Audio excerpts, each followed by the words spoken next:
코로나 때문에 저희들이 직접 얼굴을 대하지 못하고 이렇게 화면에서 여러분을 만나 뵙게 되었습니다. 산학연관 관계자들이 모여서 정보를 교류하는 그런 자리로 진행을 해오고 있는데 오늘은 특별하게 여러분들을 온라인 소통 포럼으로 이렇게 초대를 했습니다.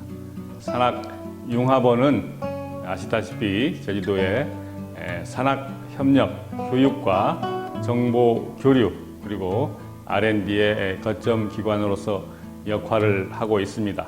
어떤 그 발전을 이루기 위해서는 산학협력이 중요한 그 발전 모멘텀이 되는데 저희들 산학융합원 소통 포럼을 통해서 얻어진 정보와 네트워크를 활용을 해서 여러분 기업들이 한 단계 성장하는데 큰 도움이 되었으면 좋겠습니다. 그리고 더불어서 산학융합원은 IT, BT 기업들이 같이들 있기 때문에 여러분 기업 간 융합을 통해서 서로 정보 교류하고 서로 도와가면서 발전을 할 수 있으면 좋겠다 이런 생각이 듭니다. 아무쪼록 오늘 그 온라인 포럼을 통해서 얻어진 지식이 잘 활용될 수 있기를 바라고 여러분들 하시는 일마다 늘 발전이 함께 하기를 기원드리겠습니다. 내일을 위한 도전의 나래를 펼치는 곳. 일하고, 배우고, 연구하는 사람들의 꿈을 이루기 위한 열정의 스페이스. 제주형 바이오 산업과 첨단 디지털 정보 산업이 함께 어우러지는 제주 산학 융합 지구.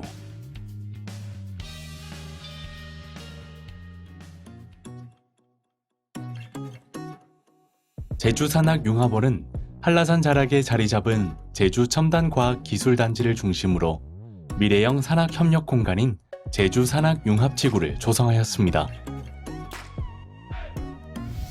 2016년 10월 제주 산학 융합 지구 조성 사업 선정을 시작으로 2017년 5월 사단법인 제주 산학 융합원 설립, 2018년 12월 제주 산학 융합 지구 조성 사업 신축 공사 착공, 2020년 2월 제주 산학 융합 지구 첨단 캠퍼스 및 기업 연구관이 준공되었습니다.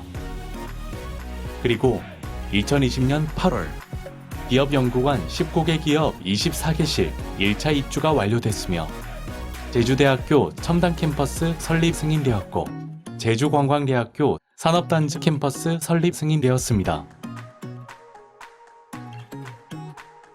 일터, 배움터, 즐김터가 함께하는 산학융합지구는 기업 혁신 성장과 고용인력 창출에 선순환 체계를 구축하여 지역 산업 기반 고도화를 목표로 하고 있습니다.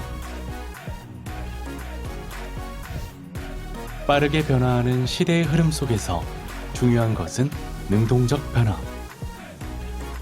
산업단지와 대학이 통합되면 어떤 모습일까요?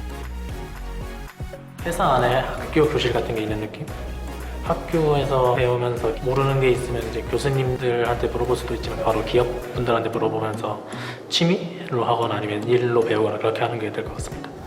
기존 산업단지와 대학이 분리되어 운영되던 협력 공간을 공간적으로 통합함으로써 산업 현장 속에서 대학과의 상시 협력이 가능해졌으며 기업 연구관을 통해 R&D 역량을 향상시키고 산학융합 캠퍼스를 통해 현장 맞춤형 인재를 공급합니다.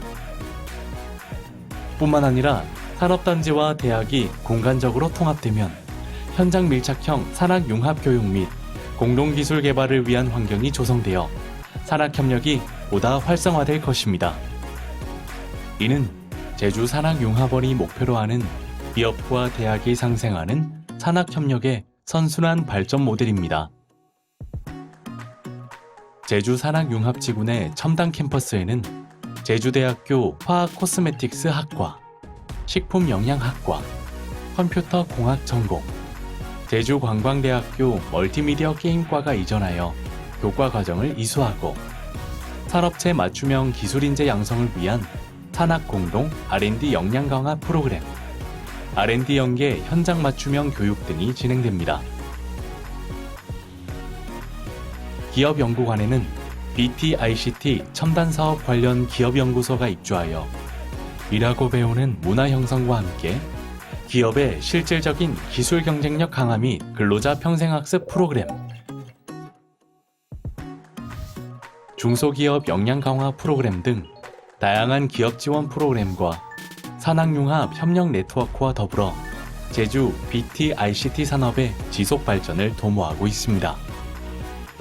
다양한 세미나와 교육을 통해서 직원들의 직무 능력을 향상시킬 수 있고 저희 기업들은 학생들에게 R&D 기반의 현장 실습을 제공할 수 있어 기업과 대학이 함께 상생할 수 있는 좋은 모델이라고 생각합니다.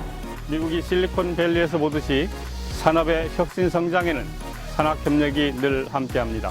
제주 지역 산학협력 허브 기관으로서 앞으로 제주가 4차 산업혁명 시대에 발빠르게 대응해 나갈 수 있도록 함께 노력하겠습니다. 제주 미래산업 신산업 육성을 위한 새로운 산학협력의 거점, 제주 산학융합원. 지금 여러분을 기다립니다.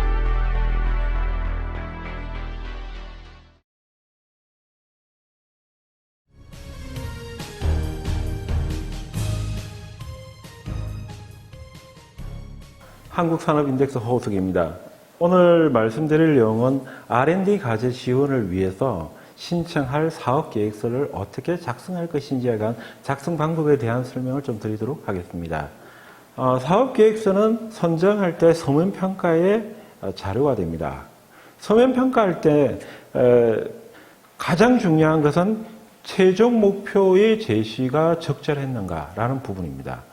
또한 대면평가 시 기초자료로 활용이 되고 가장 중요한 과제 지원을 받고 난 이후에 최종 평가 시 성공과 실패를 판단하는 기본 자료가 되겠습니다. 결국 실행 가능한 목표를 설정하고 이 목표에 대해서 명확히 제시해 주는 것이 가장 중요한 부분입니다. 사업계획서 작성할 때 핵심 포인트에 대해서 몇 가지 말씀드리겠습니다.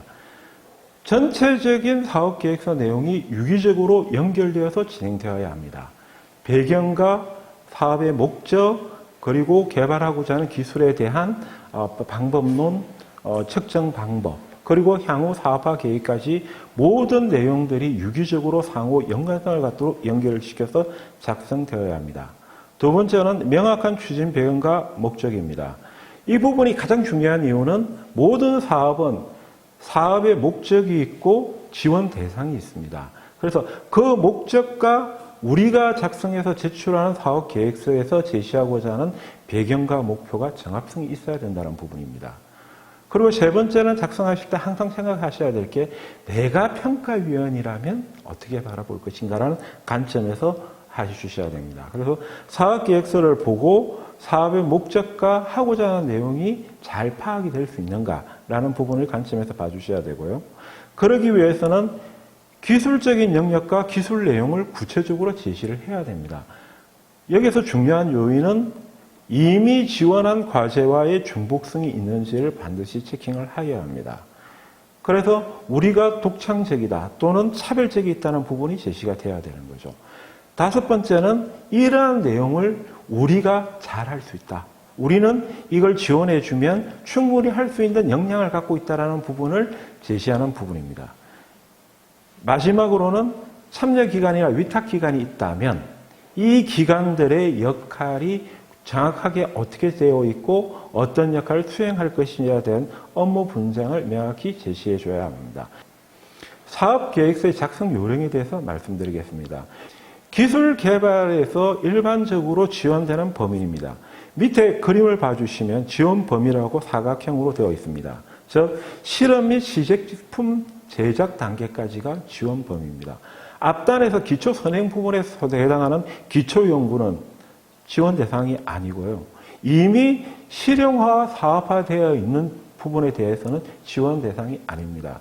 그래서 이미 기초 기술이 끝난 부분을 사업화로 이끌기 위한 연구가 메인 핵심이라고 이해해 주시면 될 것 같습니다. 사업 목적에 따라서 양산기술 개발 과제라고 되어 있는 부분일 경우에는 양산기술 개발도 지원이 가능합니다. 지역사업은 기본적으로 지원 한 1, 2년 이내에 단기 상용화가 가능한 과제를 지원의 대상으로 하고 있기 때문에 사업화 가능성에 대한 평가가 굉장히 중요시하게 되고 있습니다.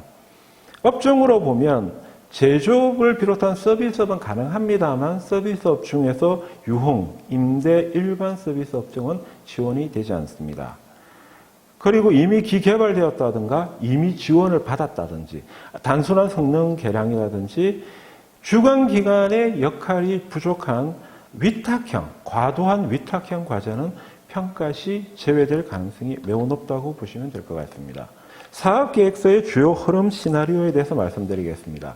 사업계획서를 만드실 때 전체적인 시나리오를 염두에 두시고 이 시나리오에 맞춰서 진행해 주시는 것이 가장 좋습니다. 그래서 개발의 당위성, 목표 설정, 그리고 기술 개발 내용, 사업화 방안으로 연결되는 하나의 시나리오를 형성해 주는 것이 제일 좋습니다. 개발의 당위성은 이러한 것이 개발되어야지 지역의 발전 또는 기업의 성장, 지역 경제 활성화에 도움이 된다는 관점에서 반드시 제시를 해 주셔야 되고요. 이걸 하기 위한 목표 설정이 이루어져야 됩니다. 정량적인 목표 설정이 이루어져야만 하고요. 이 목표 달성을 위해서 구체적인 개발 내용과 개발된 내용에 대한 검증 방법에 대한 이야기들이 되어야 됩니다. 그리고 마지막으로는 기술 개발에서 끝나는 것이 아니라 실제 사업화로 연결돼서 매출과 고용과 연결되는 부분을 반드시 제시해 주시는 것이 가장 중요한 부분입니다. 사업계획서 작성 시 고려사항입니다. 기술 지원 수준. 그래서 반드시 들어가야 되는 부분입니다. 개발하고자 하는 기술이 세계 최고 수준 대비 어느 정도인지, 국내 최고 대비 어느 정도인지가 반드시 제시가 되어야 됩니다. 이미 국내에 많은 기업들이 보유하고 있고 갖고 있는 기술이라면 정부가 재정으로서 지원해 줘야 될 타당성은 없습니다. 그런데 국내에 이미 없는 제품이라든지 없는 기술일 경우에는 수입 대체를 위한 또는 외국산을 대체를 위한 리버스 엔지니어링까지도 지원이 가능합니다. 그래서 국내에 없는 제품이거나 또는 세계 최고 수준 또는 아무도 하고 있지 않는 분야에 대해서 지원하고 있다는 걸 명확하게 명시를 해 주시는 게 좋습니다. 그리고 사전 준비성입니다. 앞에서 말씀드렸다시피 실험실 단계에서의 기초 연구 부분은 이미 진행을 했다라는 것을 제시해 주는 것이 좋고요. 사전에 우리가 기초 조사를 해보니 또는 기초 실험을 해보니 실험 결과가 어떻게 나왔다. 또는 시료의 확보이나 분석한 결과의 자료는 이렇게 나타났다. 그리고 이러한 부분들을 할 수 있는 충분히 노하우를 갖춘 인력과 시설이 있다라는 것을 제시해 주면은 평가에서 좋은 점수를 받을 수 있습니다. 목표 및 연구 내용 설정을 명확히 해줘야 합니다. 결국 평가위원들은 제시한 목표와 연구 내용을 보고 지원 타당성을 결정하게 될 겁니다. 그러면 우리가 개발하고자 하는 것이 정확하게 뭐다. 그리고 구체적으로 뭐다라는 걸 제시를 해 주셔야 되고요. 이러한 목표는 반드시 정량적인 평가 항목으로 제시가 되어야 됩니다. 추상적이나 정량화되기 어려운 주관적 판단 부분은 R&D 과제로서는 적합하지 않습니다. 그리고 이러한 평가 항목을 나중에 달성 여부를 측정하기 위한 객관적인 시험 평가 방법을 제시하셔야 됩니다. 공인기관의 시험 성적서가 기본으로 요구된다고 이해하시는 것이 좋습니다. 만약에 공인기관에 이미 규정화되어 있는 실험법이 없다면 사전의 협의를 통해서 별도의 어떠한 실험을 통해서 이 부분을 할 수 있다는 것을 사전에 협의를 하고 그 내용을 사업계획서에 제시해 주셔야만 합니다. 사업계획서를 작성하실 때 가장 많이 실수하는 부분이 이런 거죠. 내 마음 알지. 모릅니다. 평가위원들은 여러분들이 어떤 상황에 있고 얼마나 능력이 있는지는 전혀 모릅니다. 그분들이 아는 건 딱 하나밖에 없죠. 여러분들이 제출한 사업 계획서밖에 없습니다. 그 계획서 상에서 여러분이 하고자 하는 것이 명확하게 나타나고 할 수 있다는 것이 제시되지 않으면 지원해 줄 수가 없는 거죠. 그래서 그 부분은 구체적이고 명확하게 제시되어야 된다는 거죠. 따라서 모든 근거는 객관적인 자료를 가지고 작성되어야 합니다. 시장 규모, 그 다음에 경쟁 기술, 목표 설정에 대한 근거 자료는 반드시 제시를 해야만 합니다. 객관적인 자료를 구하지 못한다면 하다못해 내부에서 우리가 실험한 결과가 이렇게 나왔고 이 실험은 어떻게 했다라는 걸 제시해야 합니다. 사업계획의 유기적 연결입니다. 결국 연차별 사업, 2년 이상의 사업인 경우에는 연차별 목표를 설정하게 되고 최종 목표와 달성하기 위한 단계적 성과 부분으로 연결되어줘야만 합니다. 이게 가장 많이 실수하시는 분 중에 어떤 부분이냐면 1차 년도에 주요 해야 될 내용을 다 집어넣고 2차 년도에 별로 중요하지 않는 내용이 들어갈 경우에는 평가장에서 아마 2차 년도 예산은 삭감될 겁니다. 그리고 1년 단위로 축소가 되어버립니다. 따라서 2년 과제로 받고 싶다. 그러면 해야 될 일의 로드가 2년치에 균등하게 배분이 돼야 되고 이것이 전체 목표 달성과 유기적으로 연결되어야 된다는 거죠. 즉 해야 될 태스크가 연차별로 분산 배치가 되고 이게 태스크에 합당한 투입 인력과 예산이 구조화되어야 합니다. 물론 실제 작성을 하실 때 태스크를 먼저 두고 하시긴 힘들 거예요. 예산을 먼저 두고 태스크를 짜게 될 건데 반드시 1차 년도에 해야 될 것과 2차 년도에 해야 될 것을 구분하시고요. 1, 2차 연도 어디에도 상관없이 진행하면 되는 부분은 밸런스 있게 집어넣음으로써 연차적 밸런스를 반드시 맞춰 주셔야 됩니다. 그렇지 않으면 단연도 과제에서는 시간의 단축과 여러분이 원하시는 지원 금액이 삭감이 나타날 가능성이 매우 높습니다. 그리고 앞에서 말씀드렸다시피 정량적 평가 항목과 이 평가 항목에 대한 측정 방법을 제시를 하셔야 되고요. 이것을 할 수 있는 연구진과 추진체계, 즉 추진체계라 하면 단독 과제가 아닌 경우에 참여기관이나 위탁연구기관들의 역할과 왜 그 사람들이 들어와야만 하는 부분에 대해서 명확한 당위성이 보이도록 일들이 배분되어야만 합니다. 사업계획서가 공고되면 양식이 나옵니다. 그 양식을 반드시 다 채워야 됩니다. 공란을 두면 안 됩니다. 해당 사항이 없는 경우에는 해당이 없음이라도 써줘야만 합니다. 그래서 우리는 관계가 없어서 뺐습니다라는 말은 통하지 않습니다. 무조건 다 채워줘야 되고요. 정량적인 개발 목표 작성 시에 굉장히 신중을 해야 합니다. 세계 최고 수준의 동종 경쟁 업체들의 개발 스펙을 객관적이고 정량화된 목표로 제시를 해야만 합니다. 물론 지역 사업에서는 세계 최고 수준의 경쟁을 지원하기는 어렵습니다. 그렇다면 적어도 국내 최고 수준의 제품이 뭐고 그 최고 수준의 제품이 가지고 있는 기술이 뭔데 우리는 그거를 이 과제의 지원을 통해서 뛰어넘을 수 있다는 걸 제시해야 된다는 거죠. 그러면 그 목표가 달성된지에 대해서 공인시험 성적서 부분 객관지자 이미 정형화된 실험법이 없다면 수요자 의뢰 방식을 통해서 제출받으실 수 있는 이런 방법을 미리 준비를 하셔야 되고요. 사전에 시장 조사를 통해서 이 과제가 수행되었을 때 사업성이 있다는 것 부분을 어필할 수 있도록 각종 시장에 관련 자료를 제시하실 때 최대한 신뢰성 있는 자료를 제시를 하셔야 된다. 그리고 사업화 가능성에 대한 확신을 주셔야만 합니다. 제일 중요한 것은 앞부분에서 말씀드렸던 시장이 있느냐. 두 번째는 이러한 시장에 접근할 수 있는 마케팅이나 재무적 역량이 회사에 있느냐.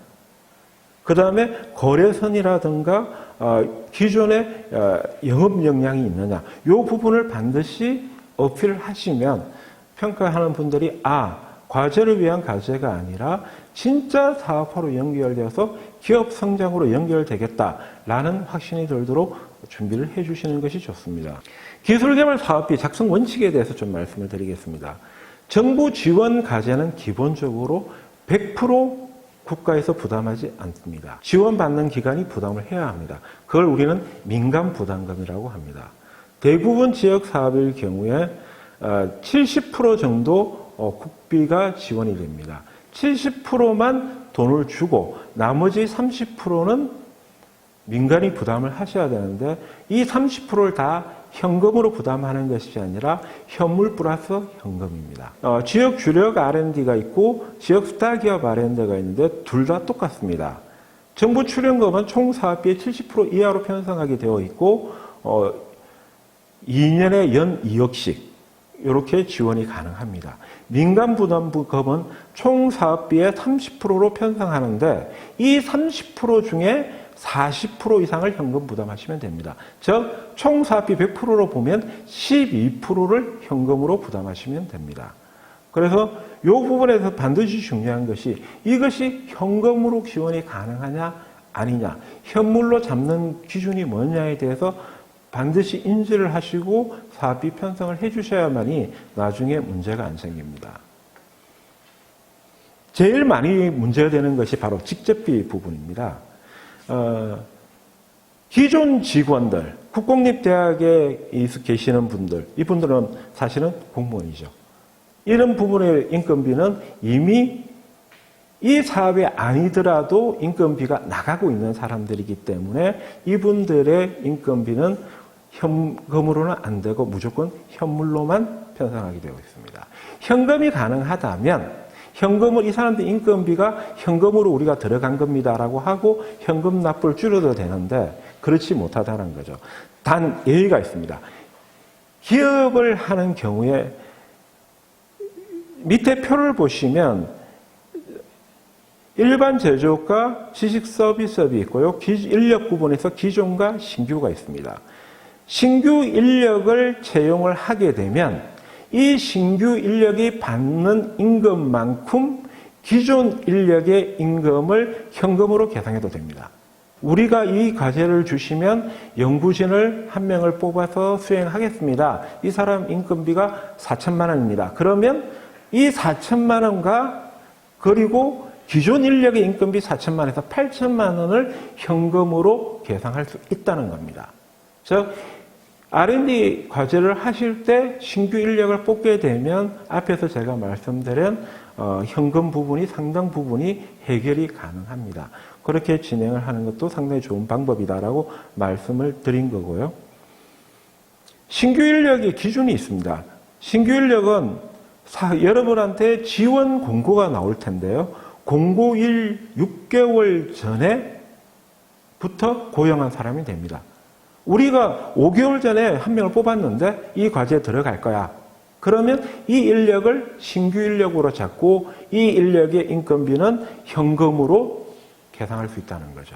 또한 이 인력이 받아간 현금만큼 기존 인력의 임금도 현금으로 계산할 수 있습니다. 그래서 반드시 사업 기간 이후에 채용할 필요는 없습니다. 확실하게 우리는 사업을 받을 수 있을 것 같다라는 자신이 있으면 미리 채용해서 진행해도 신규 인력으로 가능하다라는 부분으로 이해해 주시면 될 것 같습니다. 두 번째는 지역에서 많은 악유가 있을 수도 있는 부분인데요. 우리가 흔히 말하는 3책5공입니다. 과제 책임자는 3개 이상 할 수 없고요. 연구원은 5개 이상 참여할 수 없습니다. 즉 내가 책임 연구원으로 3개 과제를 했다. 그럼 끝입니다. 더 이상 과제를 할 수가 참여할 수 없습니다. 5공은 참여로서 5개 과제에 참여하면 끝입니다.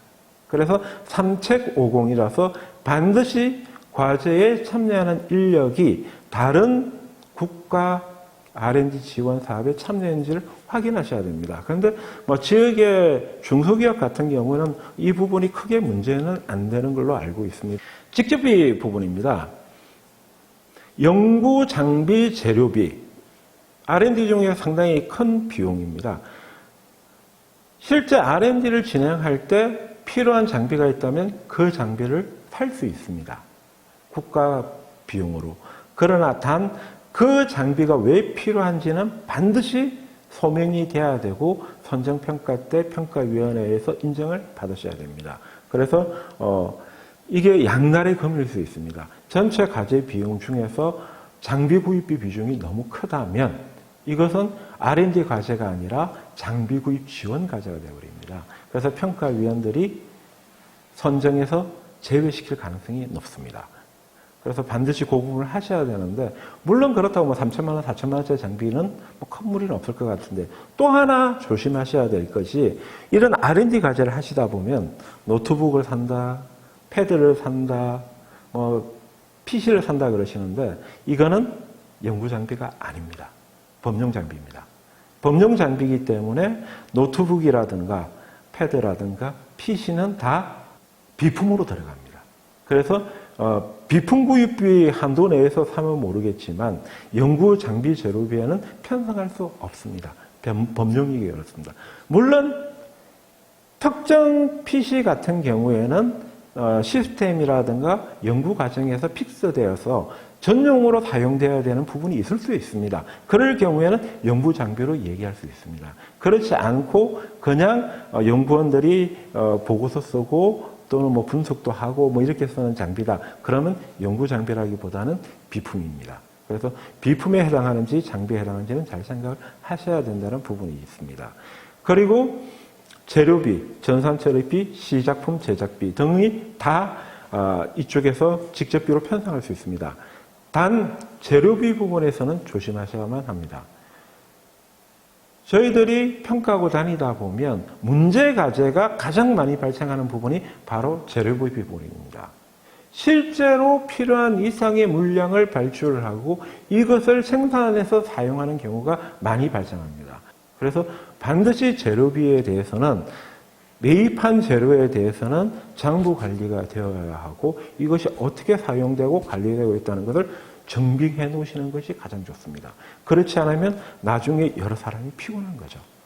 그리고 하나 더 아셔야 될 게, 주관기관이 보유한 연구시설 장비는 구입한 지 5년 이내의 장비에 한해서 구입가의 20% 이내로 현물 산정이 가능합니다. 자, 우리가 갖고 있는 장비가 5년 이내에 장비가 한 20억 있다. 그러면 20%. 그러면 24억 정도 되죠. 4억이 현물로 잡을 수 있다는 거죠. 그리고 연구활동비인데요. 해외 여행을 가신다. 그러면 국외여비, 그 다음에 수용비, 수수료, 각종 납부하는 비용들이죠. 전문가 활용비, 기술정보 수집비, 연구개발 서비스 활용비, 이런 부분들을 다 편성할 수 있습니다. 그래서 요걸 알아서 편성하시면 되고요. 과제 추진비는 국내 여비, 사무용품비, 연구환경 유지비, 회의비, 이런 부분으로 다 편성하실 수 있고요. 연구수당이라 해서, 연구수당은 참여 연구인에 한해서 연구수당을 지급해 줄 수 있습니다. 그래서 인건비, 실제 인건비 플러스 연구수당으로서 편성할 수 있습니다. 밑에 보시면 연구수당에서 비영리 기관은 인건비의 20%까지 연구수당으로 산정할 수 있습니다. 과제 추진비는 위에 입줄에 보시면 직접비의 10% 이내까지 할 수 있고요. 밑에 중소기업 기술 혁신 개발 사업, 이거 중기부에서 하는 사업인데 경우는 연도별로 최소 2천만 원으로 픽스가 되어 있습니다. 과제의 선정 여부에서 가장 중요한 절차는 바로 대면 평가입니다. 그럼 이게 앉아 있는 사람들은 누구냐? 그걸 결국 전문성과 공정성을 위해서 산업기술 표준 분류표를 활용하여 평가단을 구성하게 되어 있습니다. 이 사람들에 대해서는 관리풀이 별도로 있습니다. 이 R&D라는 사이트에서 이 사람들이 별도로 관리되고 있고, 등급으로 문제가 있는 사람들은 다 배제시키고 새로운 사람이 충원이 되고, 각 위원별로 어느 과제를 평가했는지 모두 다 전산으로 집조가 되어 있습니다. 대면 평가를 준비를 하실 때 중기부 같은 경우는 7대 산업 분류를 중심으로 대면 평가위원회를 구성해서 합니다. 그리고 과제명을 작성할 때 트렌드를 따라가는 부분이 있습니다. 내가 하고자 하는 부분에 대해서 정말 전체의 사업계획서를 한 줄로 압축 요약해서 제시하는 것이 오히려 더 유리할 수 있습니다. 기술개발 현황과 개발 방법의 구체적으로 해주시는 것이 좋습니다.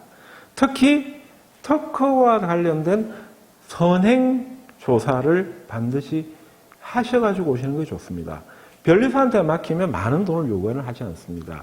꼭 받으시겠다 또는 이 과제의 금액이 일정한 수 이상이라면 보통 50에서 100만 원 정도면 선행 특허 조사를 해줍니다. 그래서 이런 부분의 결과를 우리 사전적으로 했더니 중복되는 것이 없다. 또는 이러이런 유사 특허가 있긴 한데 우리는 이렇게 회피해 간다. 라는 부분을 반드시 해 주셔야지 개발 과제의 차별성에 대해서 소명이 된다라고 이해를 하시고요. 사업화 방안에서 막연하게 우리는 1년에 10억치 팔겠습니다가 아니라 우리는 어느 회사에 그동안 거래를 했다. 또는 이 회사에서 이런 걸 만들어주면 사겠다라고 얘기했다. 특히나 인보이스 같은 것이 있으면 아주 유리합니다. 그래서 정말 이걸 지원했을 때는 사업화 성과가 나오는구나 라는 인식이 될 수 있도록 거기에 대한 근거를 주시는 것이 제일 좋습니다.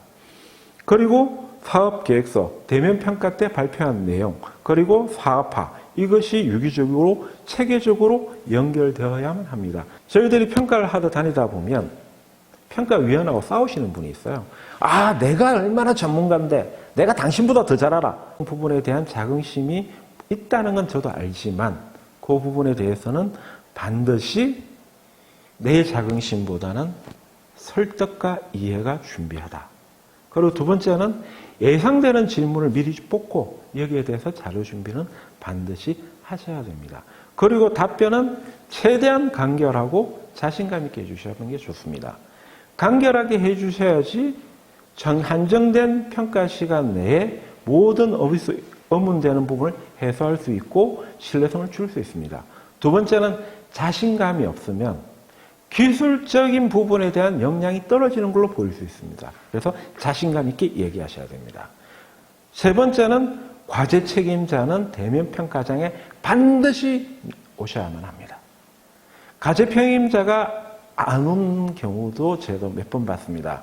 그럴 경우에는 기본적으로 감점 사유입니다. 그리고 용어와 약자에 대해서는 되도록 사용을 하지 않는 게 좋습니다.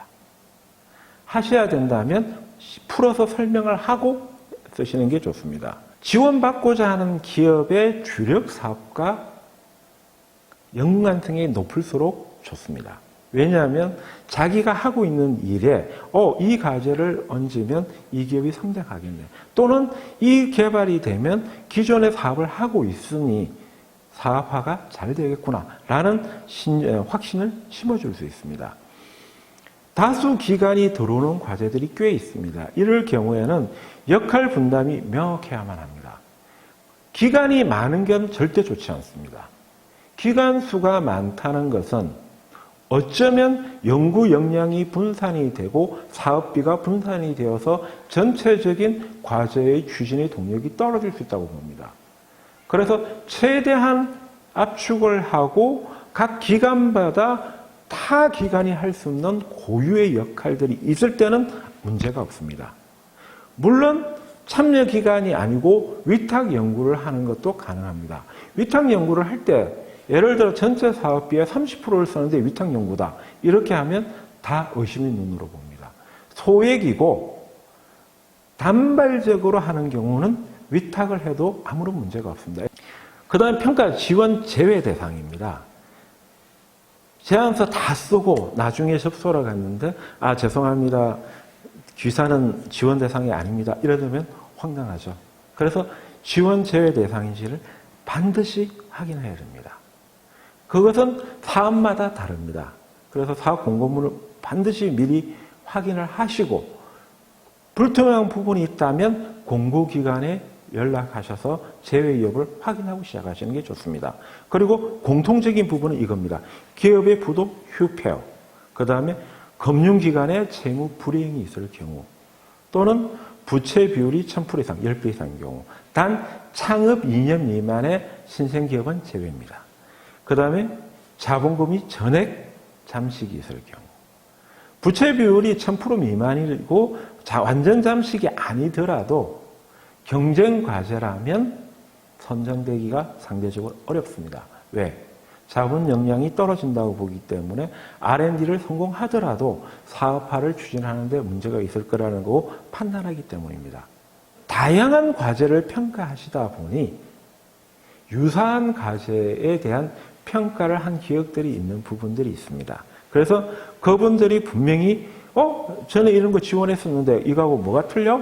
라고 나올 가능성이 높습니다. 그래서 반드시 중복성은 확인하고 가셔야 됩니다. 그래서 중복성은 개발 목표, 개발 방법, 개발 내용 이 3단계에 있어서 중복성을 보게 됩니다. 개발의 목표와 내용이 동일하고 개발 방법이 유사한 경우하고 개발 방법이 다르지만 목표가 동일한 경우 이런 부분들이 있습니다. 그러니까 세 가지의 목표, 방법, 내용이 셋 다가 같으면 이건 100% 같은 거죠. 그런데 하나씩 다를 수가 있겠죠. 그럴 경우에 우리가 걔들과 어떻게 다르다. 똑같은 목적이지만 우리는 저쪽에서 이렇게 온 기술과 우리는 이런 기술인데 이렇게 가는 기술보다 우리가 제안한 기술이 더 효율적이다. 또는 우리의 기술이 더 생산성이 높다. 이런 차별성과 경쟁 우위성을 반드시 제시를 해 주셔야만이 이것이 중복성에서 피해갈 수 있습니다. 그래서 미리 이걸 판단을 하셔야 되고요. 중복성 검토 방법의 밑에 보시면 NTIS라는 영어가 나옵니다. 이것이 국가과학기술종합정보 시스템입니다. 구글이든 네이버에서 NTIS 치시면 이 사이트로 가실 수 있습니다. 여기에 가셔가지고 키워드 검색을 해보시면 그동안 정부 전 부처에서 R&D 과제로 지원한 모든 과제명이 다 나옵니다. 다 들어있고요. 여기에서 물론 구체적인 계획서라든가 내용은 안 보여줍니다. 제목밖에 검색이 안 됩니다만은 그 제목으로 보시고 유사성으로 보이는 것과 유출을 하셨더라도 차별성을 만드셔야 됩니다. 그래서 저희들이 말씀드린 것이 앞단에서 말씀드린 것이 사전에 특허 분석을 하시라라고 말씀드린 겁니다. 특허 분석을 먼저 사전에 하시면 이런 과제가 진행이 됐다면 분명히 특허로 나왔을 겁니다. 그래서 특허 부분을 우리가 회피하고 얘들과 다르다는 내용을 반드시 확인이 가능하죠. 특허에는 반드시 그 해당 기술에 대한 내용들이 다 들어있습니다. 그래서 우리가 개발하려고 하는 기술과 같은지 다른지 또는 우리가 어떻게 회피해 나갈 건지 우리가 차별성이 뭔지 이런 부분을 작성할 수 있게 될 겁니다. 기술 개발 개요입니다. 첫 번째, 기술 개발하고자 하는 기술에 대한 부분을 설명해 주는데 현황 및 경제 및 산업적 중요성이 뭔지를 반드시 나와야 됩니다. 이 기술이 왜 중요하냐는 거죠. 결국 R&D 과제는 기술 개발을 지원하는 과제고요. 이 개발하는 기술이 이 산업에 대해서 왜 중요한지에 대해서 반드시 나와야 되는 거고요.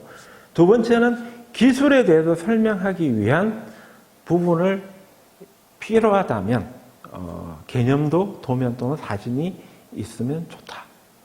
그러니까 여러분들이 제출해 주신 사업 계획서를 평가위원들이 하루 이틀 걸려갖고 열심히 읽고 와서 평가하는 게 절대 아닙니다.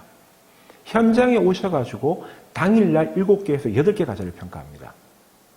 계획서도 다 읽기 어렵습니다. 숙달된 평가위원만이 계획서를 다 볼 수 있을 정도입니다. 굉장히 하드한 작업입니다.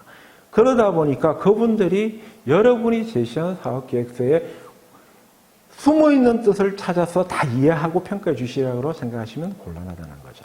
기술 개발 과제에서 사전에 우리가 뭘 했는지, 예를 들어서 우리가 지금 하고 있는 제품이 있어요. 이걸 좀 더 나아간 제품을 개발하고 싶다. 그러면 현재 제품을 어떤 제품을 우리가 개발했는데 이것을 업그레이드를 어떻게 하겠다. 하려니 어디 어떤 자료, 어느 논문, 어떤 연구를 보니까 이런 부분이 들어가면 우리가 경쟁력이 더 올라갈 것 같습니다. 이런 부분들을 보여주셔야 된다는 거죠. 그래서 이런 것들을 하시면 되고, 그리고 과거에 지원받은 과제가 있고 이 지원받은 과제를 통해서 사업화에 성공한 경험이 있다면 제시해 주시는 것이 가점으로 작용할 수 있습니다. 추진체계인데요. 추진체계는 딴 얘기는 아닙니다. 결국 여러 개 기관이 들어와 있을 때 참여기관과 위탁기관이 누구고 어떤 역할을 하고 누가 참여하느냐 라는 부분을 구체적으로 해주셔야 됩니다. 단 주의할 사항은 주관 기관이 기업일 경우 전체 개발하는 로드의 50% 이상을 주관 기관이 해야만 합니다. 그래서 전체 개발 내용을 세트를 두시고 주관 기관이 누가 봐도 이 정도를 하면은 50%는 되겠다라는 선까지는 진행을 해주시는 것이 맞다라는 부분입니다. 최종 목표 및 개발 내용입니다. 이 목표 부분은 제가 계속 강조를 드린 이유가 있습니다. 이것이 선정, 그 다음에 연차평가, 최종평가, 성공과 실패를 판정하는 최종평가까지 계속 따라가는 겁니다. 처음에 이 목표가 잘못 잡히면 아마 과제 수행 기간 내도록 그러고 끝날 때까지 굉장히 힘들어집니다. 그래서 목표는 많이 질러서 도전적 목표를 내가 세우면 평가를 잘해줄 거야. 실패가 옵니다. 그렇게 되면. 그래서 진짜 우리가 할 수 있는 만큼 이 정도면 객관적으로 봤을 때 지역기업이 이 정도면 잘했다라고 느낄 정도의 수준으로 목표치를 설정을 하셔야 되고 이 목표치를 반드시 측정하기 위한 지표가 있어야 됩니다. 추상화된 내용인데 이 추상화된 내용도 반드시 어떤 방식으로 할 거냐에 대한 측정법에 대해서 있어야 되고요. 이 측정은 공인시험 성적서가 있어야 된다고 이해를 하시면 됩니다. 사업화 목표는 선정평가하고 향후 경상기술료의 산정과 기술료 납부의 근거가 됩니다. 이건 뭔 말이냐면요. 사업화 목표를 높게 잡아주시면 평가위원들이 이거 하면 성과 많이 나오겠네 해서 분명히 플러스 알파가 됩니다. 단 잘못하면 끝나시고 기술료를 많이 내셔야 됩니다. 그래서 진짜 하실 수 있을 만큼만 하시는 게 맞습니다. 특정 R&D 과제 같은 경우에는 매출 기반 약정 기술료라 해서 사업계획서에 제시한 매출액으로 때려버립니다. 그래서 요거 하실 때 항상 조심하십시오. 사업화 실적은 R&D 과제를 수행을 통해서 하신 거 있다면 서실한 내용이고요. 매출 대비 기술 기여도는 사업화 매출액을 산정하게 되고 여기에 대해서 기술료를 납부하게 되는데요. 반드시 조금 이해해 주셔야 될 게 지원하는 기관들이 예산을 사용하는 데 대한 타당성을 검증하기 위해서 자신들의 성과를 내야 됩니다. 그러려면 이 사업화 목표가 높은 기관을 선정하고자 하는 욕구는 분명히 있습니다. 이 제품은 마케팅이 굉장히 중요한 제품이야. 그럼 기술료가 낮아지겠죠. 이거는 마케팅은 제품만 제대로 있으면 다 팔려. 그러면 높아지겠죠. 그 부분을 이해하셔서 작성해 주시면 됩니다. 요거는 구체적인 계획을 써달라는 거고 실제 타겟은 누구다라는 것까지 정확하게. 예를 들어서 국내 대기업명을 대고 여기에 우리 납품할 거다. 그리고 여기에 대해서 기본적으로 MOU가 돼 있다. 그럼 최고죠. 이렇게 이해를 해주시면 됩니다.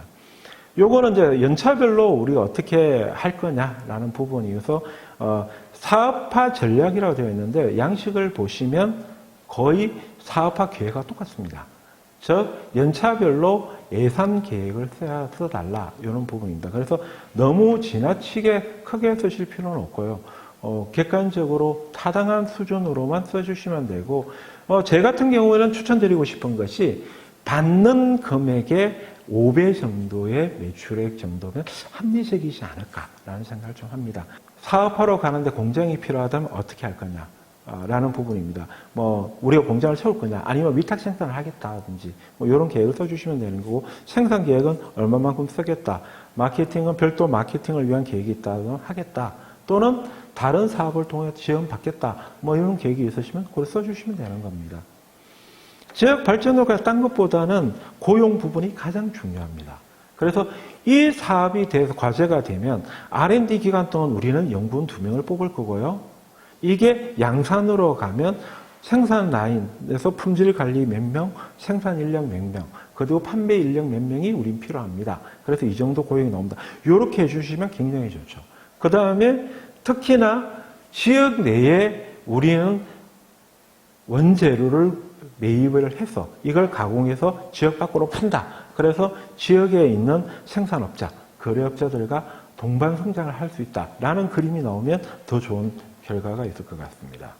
요거는 일자리 평가에 대한 가중치 부분이다. 그냥 읽어보시면 되고요. 특히 일자리 평가가 되는 사업이 있고 안 되는 사업도 있습니다. 이건 공고문을 반드시 확인하시고요. 해주시면 될 것 같습니다. 이상 오늘 간략하게나마 사업계획서 작성 요령에 대해서 말씀드렸습니다. 끝까지 시청해 주셔서 감사합니다.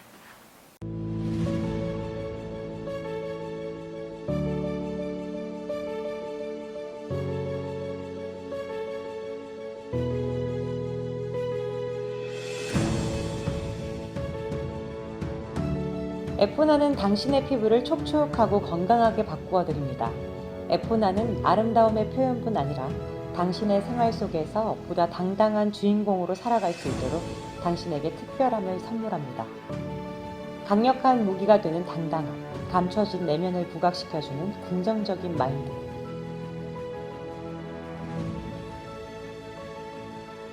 소비자들에게 당당함과 아름다움이라는 최대의 가치를 선물할 것입니다. 하얗고 뽀얀 피부는 모든 여성의 로망입니다. 당신만을 위한 특별한 선물. 가치를 만들다.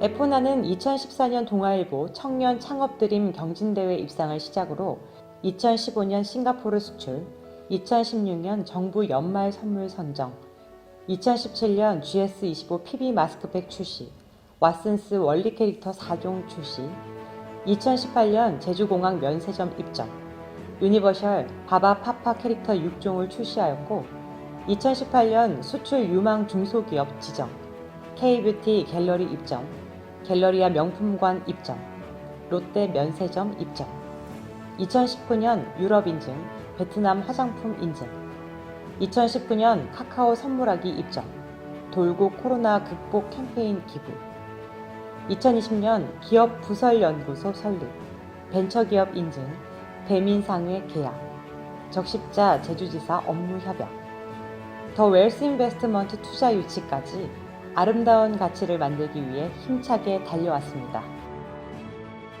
에포나의 모든 제품은 생산물 책임보험에 가입되어 있습니다.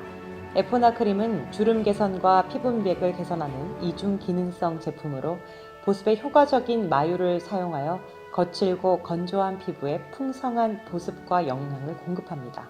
속부터 차오르는 초보습 효과를 자랑하고 크림 하나로 올인원 케어가 가능합니다. 한련초 추출물의 대용량 보습 크림인 에포나 릴렉싱 딥 모이스처 데일리 크림, 홍삼과 금 추출물로 고급 용기에 담은 에포나 홍삼 골드 화이트닝 크림, 달팽이 점액질을 사용하여 모발에 풍부한 영양을 공급하는 에포나 아쿠아 스네일 샴푸, 이 밖에도 제주 녹차꽃 화산송이 폼 클렌저, 제주 녹차꽃 미스트, 카멜리아 제주 블루밍 마스크, 카멜리아 제주 블루밍 핸드크림도 소비자 여러분을 찾아갈 준비를 하고 있습니다. 다양한 제주 천연 물질을 원료로 제주만의 화장품을 연구 개발하여 세계를 향해 나아갈 것입니다. 당신만을 위한 특별한 선물, 가치를 만들다. 다름 인터내셔널.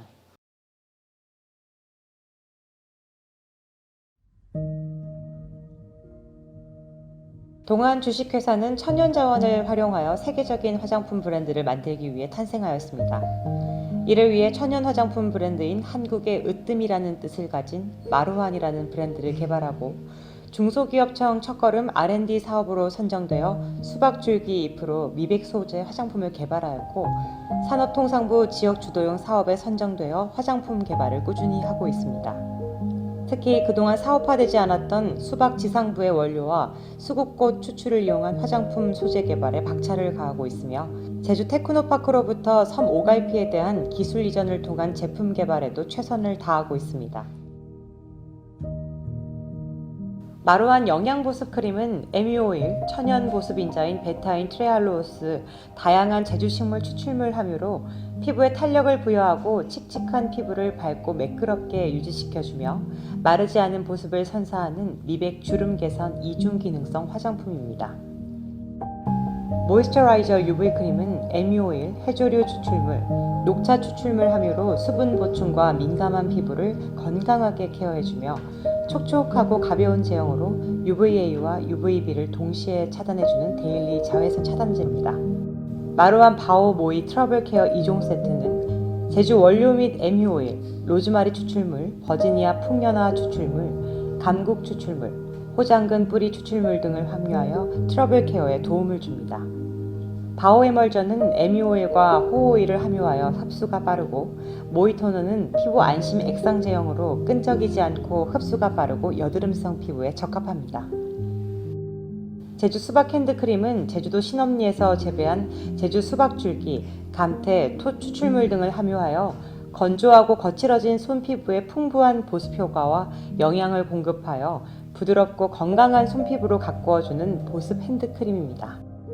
마루안 수국 핸드크림은 수국잎 추출물이 함유되어 피부를 윤기나게 가꿔주고, 고보습 오일 성분인 제주 마유, 씨어버터, 스쿠알란이 함유되어 있어 수분 장벽 강화에 도움을 주고, 미백과 주름 개선 두 가지 기능을 함유한 고보습 핸드크림입니다. 동안은 제주의 청정 원료와 꾸준한 연구를 통한 과학적인 근거를 토대로 제주만이 가지고 있는 캐릭터와 속성을 활용하여 스토리가 있는 브랜드와 제품을 만들어 나가겠습니다. 축적된 기술과 노하우로 제주 원료를 통한 제품의 진정성을 확보하고, 더 나아가 원료 및 효능의 정직성과 진정성을 확보하여 소비자가 믿고 찾는 브랜드 마루안은 한국의 으뜸을 넘어 세계의 으뜸을 향해 성장해 갈 것입니다.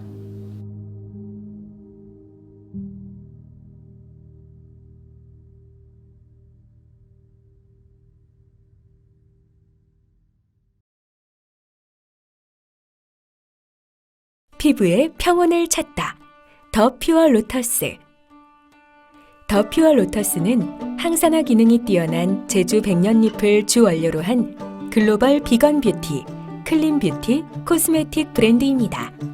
제주의 태양과 물, 바람이 키워낸 소중한 원료와 25년간 연꽃만을 그려온 제주 연꽃 화가와의 독특한 브랜딩으로 많은 사람들의 사랑을 받고 있습니다.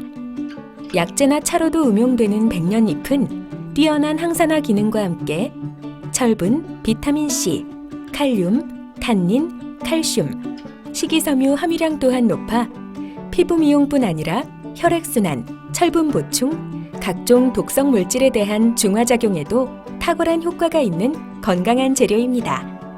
진흙을 뚫고 나와 스스로를 아름답고 깨끗하게 지켜내는 연의 진기한 생명력에 반한 제주 작가 강명순 작가는 연을 담을 한지 캔버스를 만드는 데만 한 달여의 시간과 정성을 들입니다.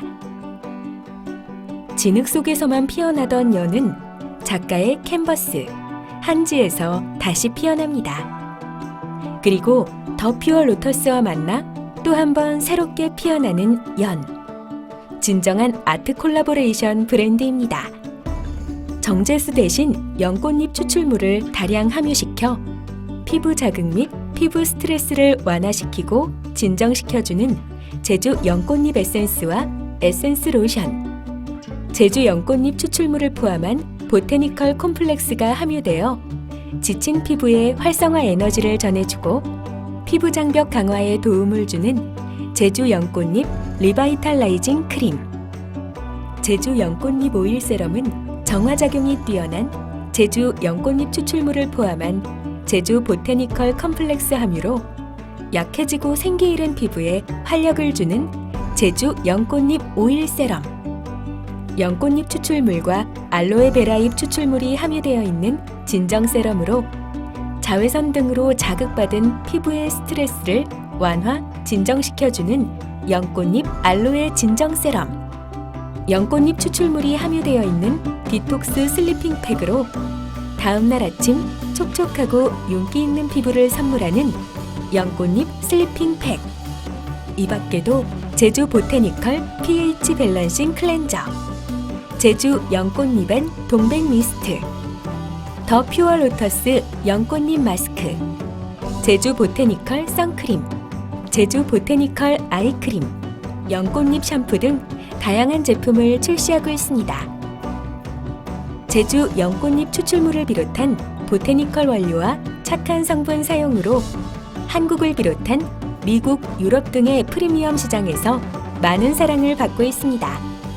제주 보테니컬 성분의 항산화 특허 출원, 벤처 인증 등 기술적 성과도 나날이 높아지고 있으며 CGMP 인증 시설에서 제조되는 더 로터스는 멈추지 않는 연구개발에 대한 의지로 유럽 인증까지 취득했습니다. 제주에서 태어나 제주를 빛낼 진정한 제주 브랜드입니다. 피부의 평온을 찾다. 더 퓨어 로터스.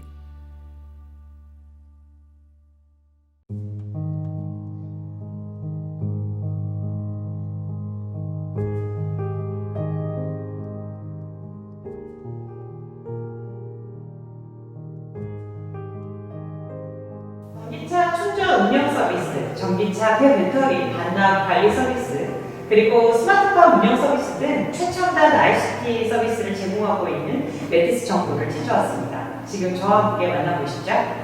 이사님 안녕하세요. 네, 안녕하세요. 회사 소개 부탁드릴게요. 네, 저희 매티스 정보는 연구개발 전문 기업으로 2010년도에 설립되었고요. 2011년부터 전기차 운영 서비스 기술 개발을 통하여 전기차 운영 서비스, 전기차 폐배터리 관리 서비스, 전력 관리 모니터링 시스템 개발 사업 등을 진행하고 있습니다. 그리고 2014년도에 기업부설 연구소를 설립하였고요. 2014년도부터 시설 재배 운영 관리 시스템을 개발하여서 스마트팜 분야에도 많은 발전을 이루고 있습니다. 그리고 2018년부터는 빅데이터 통합 플랫폼 구축 사업을 통해서 빅데이터 전문 기업으로도 성장하고 있습니다.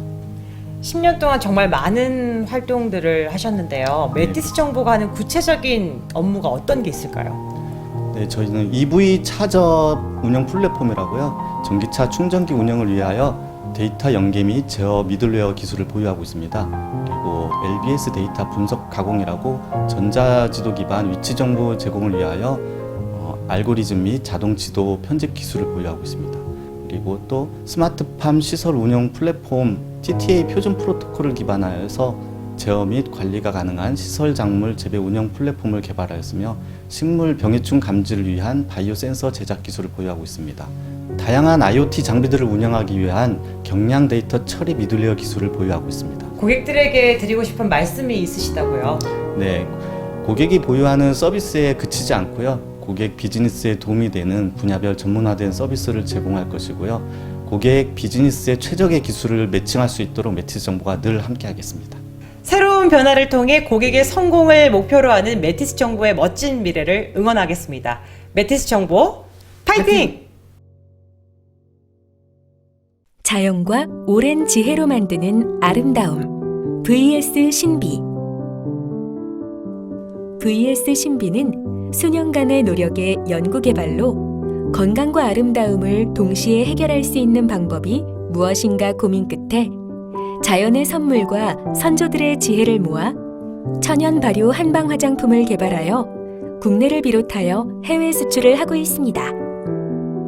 VS 신비 제품은 다 먹을 수 있는 재료로 제주 청정 지역에서 생산되는 과일과 채소, 자연 유래 식물과 천연 한방 성분 등을 발효시켜 주 원료로 사용하고 있습니다.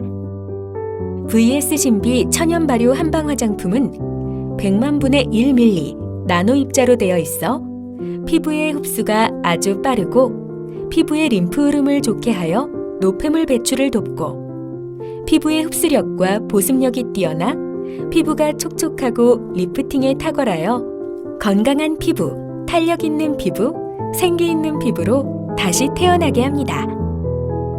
VS 신비 천연 발효 화장품은 기존 식물 추출물 화장품보다 보습성, 항균, 항염, 항산화 기능이 뛰어납니다. VS 신비의 제품은 스킨케어 제품인 림프웨이브 화이트닝 에센스, 인파파동 에센스,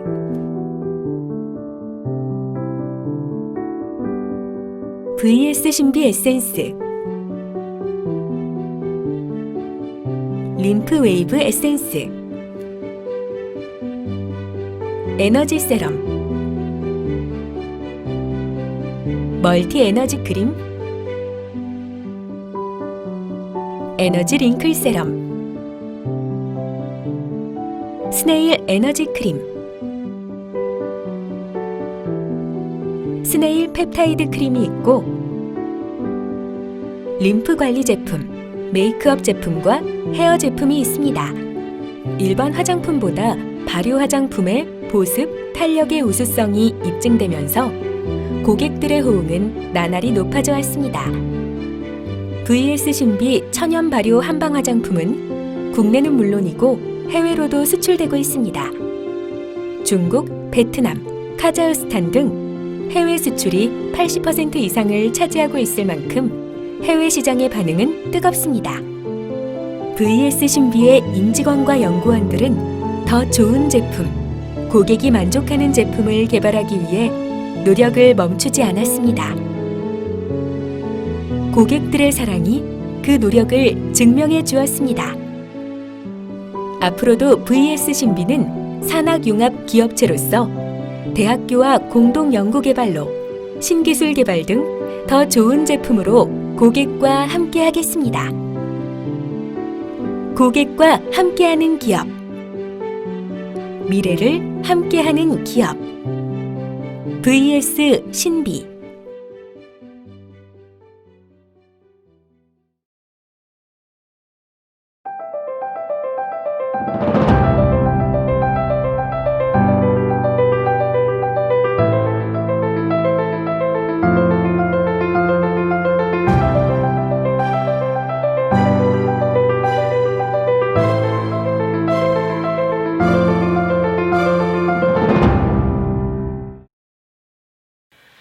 천혜의 자원을 가진 제주의 원료로 다양한 제품을 개발하고 생산하며 세계 시장으로 발돋움하고 있는 삼원네이처를 찾아왔습니다.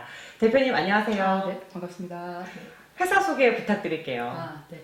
저희 삼원네이처는 이제 연구 중심의 회사로서요. 저희 다양한 제주의 풍부한 자원들을 가지고 이제 연구 개발해서 기능성 소재를 저희가 개발하고 판매하는 업체입니다. 그래서 현재까지 저희가 특허가 한 4건 정도 출원이 돼 있고요. 그다음에 정부 사업을 이제 2건 정도 저희가 수주를 해서 한 건은 성공을 시켰고 나머지 한 건은 현재 수행 중에 있습니다. 삼원네이처 기술의 집약, 제품들 소개 부탁드릴게요. 저희가 중기부 지원 사업으로 이제 성공시킨 그 소재가 있는데요. 그 풋귤 추출물이라고 해서 이제 디톡스, 간건강, 그 디톡스라는 게 간건강 개선에 효과가 있는 소재이고요. 그다음에 조분인 천성과라는 소재가 그 면역 증진에 이제 효과가 있어서 그거를 현재 저희가 개발 중에 있습니다. 그 외에 이제 제주의 다양한 소재들을 가지고 현재 연구 개발 중에 있고요. 그 화장품 원료로서 이제 그 진정작용이라든가 항염 효과가 있는 병풀이라는 원료를 저희가 현재 그 화장품 업체에 납품을 하고 있고, 그 까마귀 종나무 열매라고 해서 항염 기능이 뛰어난 소재가 있거든요. 그거를 이제 저희가 화장품 업체에 납품을 현재 하고 있는 중입니다. 그 외에 이제 저희가 연구 개발을 중심으로 하고 있는 업체이기 때문에 그 체지방 개선이라든가 관절 기능 개선, 그 다음에 주름 개선, 면역 증진 효과와 관련된 연구를 계속 꾸준히 진행하고 있습니다. 네, 제주의 자원들이 이렇게 좋은 효능들을 갖고 있다니 정말 놀랍습니다. 앞으로 계획이 있으시다면 말씀해 주시죠. 저희가 이제 주로 처음에 설립한 목표가 제주도 자원을 활용해서 고부가 가치 소재를 만드는 그런 목표로 저희가 창업을 했기 때문에 이 목표를 충실하게 이행하기 위해서 제주 자원을 활용한 고부가 가치 소재를 활용한 이제 1차 산업과의 동반 성장을 최대 우선 목표로 진행을 하고요. 그 외에 이제 저희가 연구 중심의 업체이기 때문에 그 연구 개발과 관련해서 선도 기업이 될 수 있게끔 저희가 최선을 다해서 노력을 하겠습니다. 제주의 자원으로 세계 시장을 선도하고 있는 삼원네이처의 멋진 미래를 응원하겠습니다. 삼원네이처 파이팅!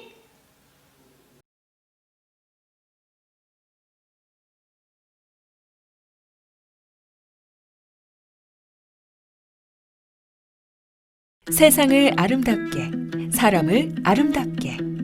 아름다움의 시작.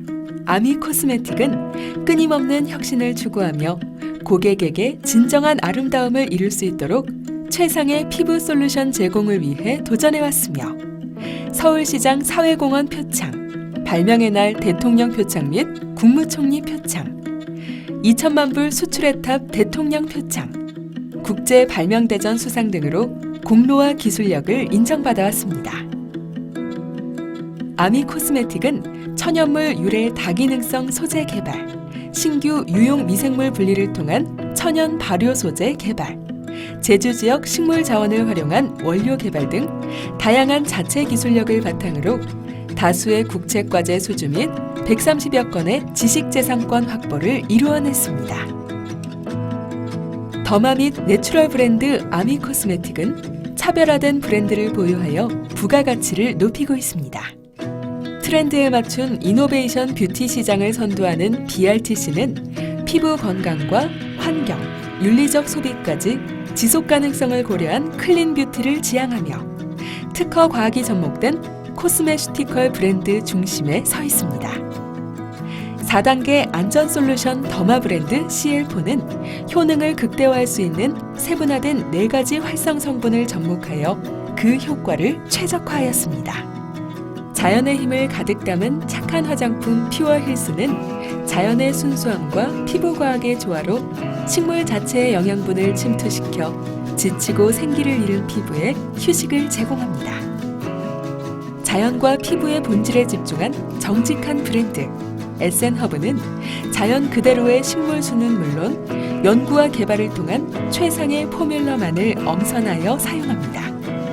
아미는 다수의 연구기관 및 기업과 협업을 통해 트렌드를 선도하는 기술력 향상과 효능 효과 도출을 통한 신소재 및 신제품 개발에 힘쓰고 있으며 해외 사업화를 위한 국제 화장품 원료집 등재, 중국 위생 허가, 유럽 화장품 인증, 독일 더마테스트 제품 임상 비건 인증 등 국내외 인허가 획득에 박차를 가하여 한국을 비롯한 미국, 유럽, 아시아 국가 10,000여 개 매장에 입점하여 세계 시장을 선도해 나가고 있습니다. 아미 코스메틱은 피부 맞춤별 최상의 피부 전문 제품을 제공하여 고객 행복 극대화라는 미션을 가슴 깊이 새기며 상호 존중과 이해를 바탕으로 고객 만족을 위해 항상 고객 입장에서 먼저 생각하고 차별화된 가치를 제공하겠습니다. 세상을 아름답게, 사람을 아름답게. 아미가 만들어가는 건강하고 아름다운 세상이 여러분 앞에 있습니다.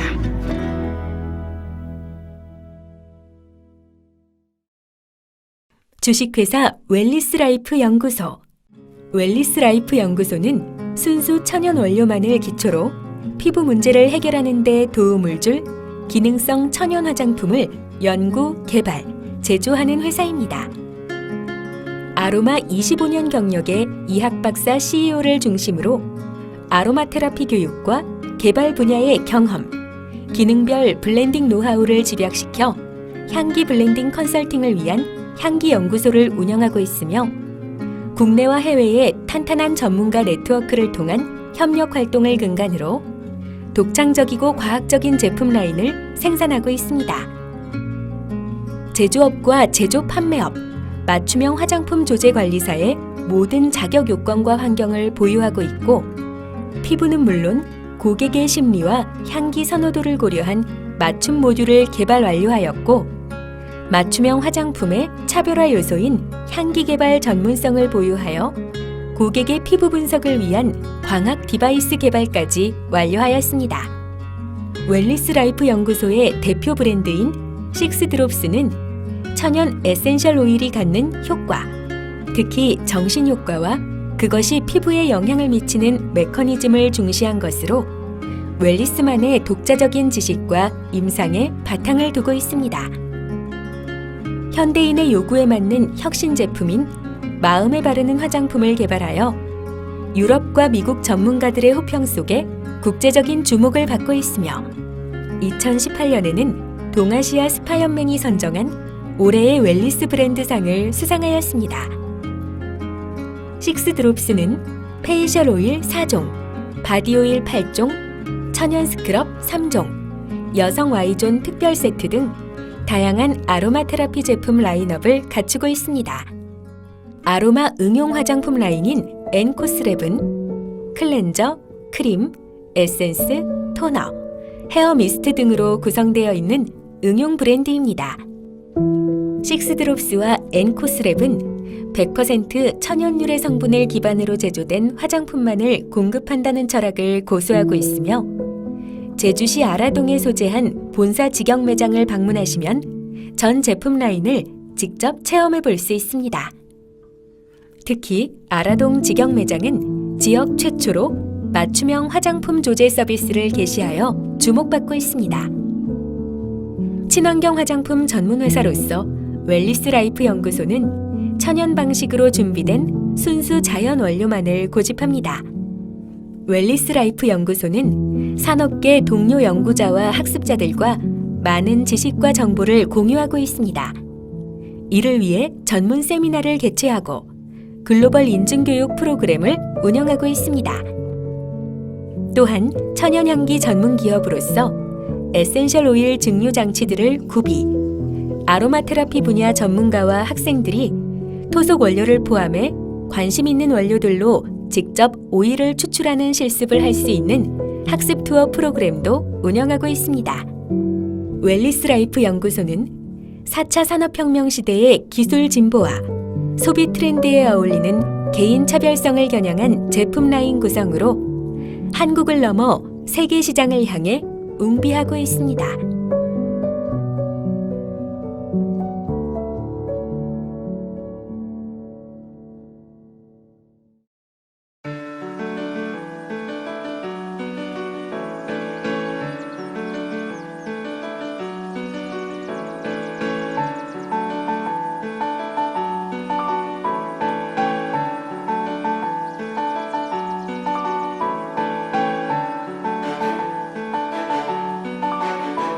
정보와 통신, 그리고 기술 융합. 우리는 4차 산업혁명을 거치며 미래를 준비하는 첨단 기술이 얼마나 중요한지 실감하면서 살아가고 있습니다. 제주에서도 첨단 기술로 미래를 선도하고 있는 자랑스러운 기업이 있어 찾아왔습니다. 저와 함께 만나보시죠. 전무님 안녕하세요. 네, 반갑습니다. 회사 소개 부탁드릴게요. 예, 저희 진우소프트 이노베이션은 20년간 제주도에서 다양한 사업들을 진행하고 왔고요. 공간정보 기술을 토대로 해서 전기차 충전 인프라에 대한 통합관리 시스템, 에너지 분야에서는 태양광이나 풍력 등에 대한 시설관리, 그리고 기타 CMS 기술을 통해서 다양한 서비스를 개발, 구축하고 있습니다. 와, 정말 다양한 분야에서 활동을 하고 계신데요. 좀 더 구체적으로 설명 부탁드립니다. 예, 제주도 같은 경우에는 지하수를 거의 이용을 하고 있는 상황인데, 저희 지하수에 대한 수위라든지 이용량, 부가에 대한 통합적인 관리 시스템을 통해서 물관리 서비스를 제공을 하고 있고요. 제주도가 특히 CFA 2030 관련된 사업들을 진행을 하고 있잖아요. 그래서 그 중에 전기차 충전기에 대한 인프라에 대한 통합 관리할 수 있는 플랫폼을 개발해서 제주도가 운영하고 있는 충전기에 대해서 실시간 운영관리 서비스를 제공하고 있습니다. 또한 에너지 분야에서는 태양광이나 풍력에 대한 시설 관리를 하고 있고요. 특히 에너지 하비스팅이라는 신기술을 저희들이 갖고 있습니다. 이 에너지 하비스팅 기술이라는 것은 미세 진동에 의해서 미세 전력을 뽑아서 그거를 이용할 수 있는 그런 원천 기술이라고 보시면 되겠습니다. 네, 앞으로 향후 계획이 있으시다면 말씀해 주시죠. 예. 지금 현재 제주도가 그 규제 특구라는 사업을 진행을 하고 있습니다. 거기에는 충전 인프라에 대한 관리를 하는 부분인데요. 개인용 충전기가 개인만이 소유하고 개인만이 이용하는 충전 인프라거든요. 그래서 이거를 다른 사람도 사용할 수 있는 공유 충전기로서의 활용성을 높이자, 그런 부분에서의 공유 서비스를 제공하는 부분을 하고 있고요. 그 외에 어떤 면세점이라든지 그리고 수자원 어떤 시설에 대한 통합 관리에 대한 부분도 저희들이 진행할 계획으로 향후에 어떤 사업 범위를 좀 넓히고자 하고 있습니다.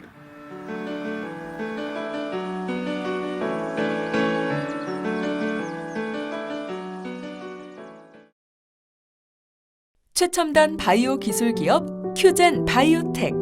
큐젠 바이오텍은 미생물 배양 기술과 생물 전환 기술을 통해 각종 추출물을 발효, 미생물 등의 생물종을 배양하여 유용물질을 대량 생산하고 고순도 분리 및 정제하는 기술을 확보하고 있으며, 베타글루칸의 제조 방법, 베타글루칸 펩타이드 복합체 제조 방법, 방사선 융합 기술을 이용한 생체 조직 공학용 베타글루칸 기반 지지체 제조 방법 등 다양한 분야에 한국을 비롯한 일본, 미국, 중국까지 지적 재산권을 보유하고 있습니다.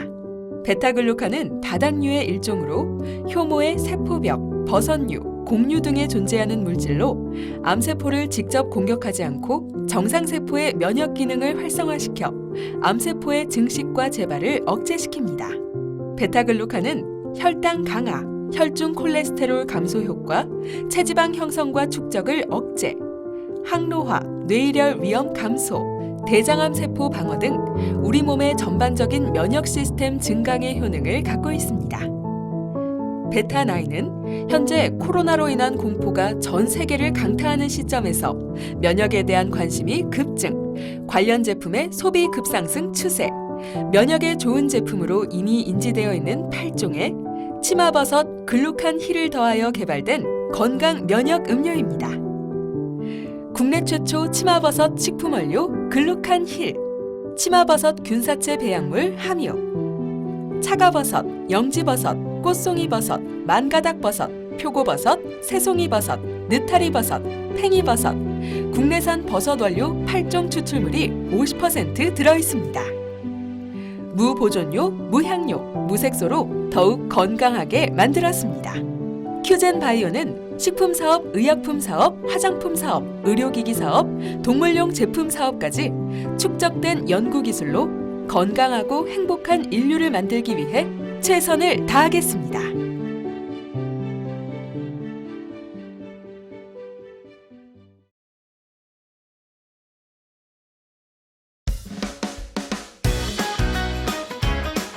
냉장고 냄새, 화장실 냄새, 신발장 냄새, 매트리스 냄새. 냄새의 원인은 무엇일까요? 그 원인은 바로 세균입니다.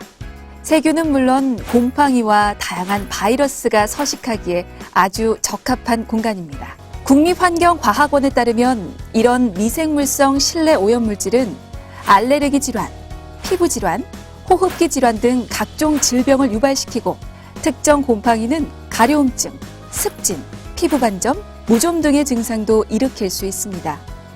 최근 주목받고 있는 산속의 살균제 성분 이산화염소는 락스와 같은 염소계 살균제와 달리 높은 안전성과 살균력이 입증됐습니다. 이산화염소는 오존 다음으로 강력한 살균력으로 염소계 살균제에 비해 2.5배의 살균력과 5배 이상의 소독력을 자랑하는데요. 친환경 살균 탈취제 트리니티존은 이산화염소를 고체 상태로 보관할 수 있으며 반응 속도도 조절할 수 있는 완성도 높은 기술을 갖고 있습니다. 트리니티존은 아염소산 나트륨 젤과 구연산 젤 형태의 고체 조성물로 구성되어 있는데요. 트리니티존에는 이러한 화학 반응 속도를 지연시키는 스리롱텀 기술이 적용됐습니다. 제주 우뭇가사리를 주 원료로 하고 특허 기술을 접목해 화학적으로 반응 시간을 지연시키는 기술, 구연산젤을 구슬 모양으로 제작하여 접촉면을 최소화시켜 물리적으로 지연시키는 기술, 구연산젤의 수량을 사용자가 원하는 만큼 선택해 기체 방출 속도 조절이 가능합니다. 트리니티존은 이러한 스리롱텀 기술로 높은 안전성과 기술력을 인정받아 특허는 물론 살균 성능 시험 성적서, 탈취 성능 시험 성적서, 위해성 평가 시험 성적서 등을 발급받았습니다. 미세먼지를 체크하던 시대에서 생활공간의 부유 세균과 바이러스까지 생각하는 시대, 주식회사 트리니티는 제주 우뭇가사리와 특허 기술을 접목해 이산화염소 기체 활용의 한계를 극복한 친환경 살균 탈취제 트리니티 존 제품의 생산과 이산화염소를 연구 개발하는 기업입니다. 이제 산속의 살균제 트리니티 존으로 슬기로운 살균 탈취 생활을 시작하십시오.